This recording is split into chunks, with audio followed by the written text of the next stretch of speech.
and we are back with our weekly segment, News to You. Cars not on Main Street. Two bills make the Hall of Fame. And when Robert Redford came to Buffalo to film The Natural. Two on your sides, Dave Mckinley has our weekly walk back through time when those stories and more were all news to you.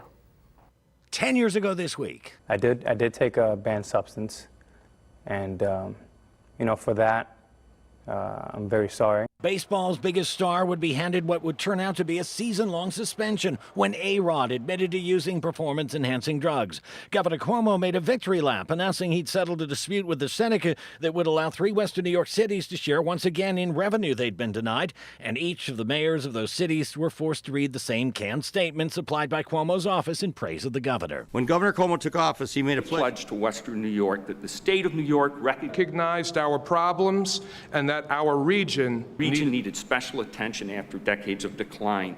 Governor Cuomo has been a great friend to Buffalo and this region like no other governor has done in modern history. OJ was still seeking to be paroled from prison. Tiger Woods was still the world's top-ranked professional golfer by a long shot.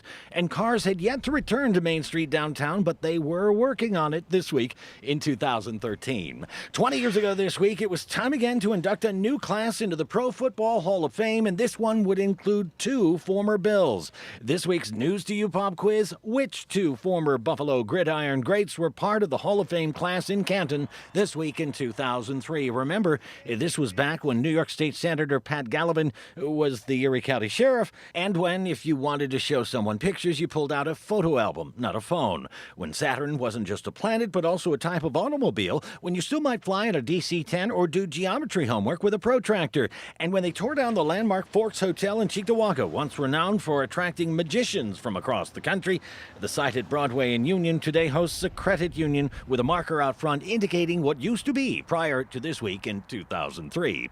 30 years ago this week, and along the lines of Live Aid and Farm Aid, which preceded it, we had Flood Aid, a national telethon hosted by Willard Scott to raise funds for areas of the Midwest suffering under, by several measures, the worst recorded flood in U.S. history. Involving 9 states along the Mississippi and Missouri rivers, it affected an area of some 320,000 square miles, lasted for 200 days, destroyed 100,000 homes, inundated 15 million acres of farmland, and caused $32 billion damage in today's money. And we were in the midst of it all this week in 1993 when it was all, wait a minute, what's this? 40 years ago this week, it was perhaps the most natural summer ever experienced in Buffalo when Robert Redford and crew came to film the story of fictitious baseball player Roy Hobbs, much of it at the old War Memorial Stadium. Other locations for The Natural included a farm in the Genesee County town of Stafford, where our man on that scene, the late Scott Brown, reported on folks standing a half-mile away hoping to get a glimpse of the star. We thought of going down there and getting a farmer to bring us down on a tractor. I'd love to have seen him.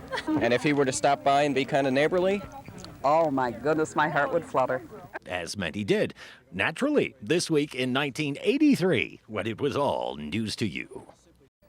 Thank you, Dave. So here's the answer to this week's News to You pop quiz about the 2 former Buffalo Bills enshrined in the Pro Football Hall of Fame 20 years ago this week. That was in 2003. They were Joe DeLaMalore and James Lofton. Now, DeLaMalore was part of the famed Electric Company, the offensive line that turned loose the juice in the early 70s, while Lofton was a target for Jim Kelly during the Bills' Super Bowl run in the early 90s. So there you go. And we're getting to go back 40 years now, which Dave is super excited about. We may see some lightning today. What role did lightning play in The Natural?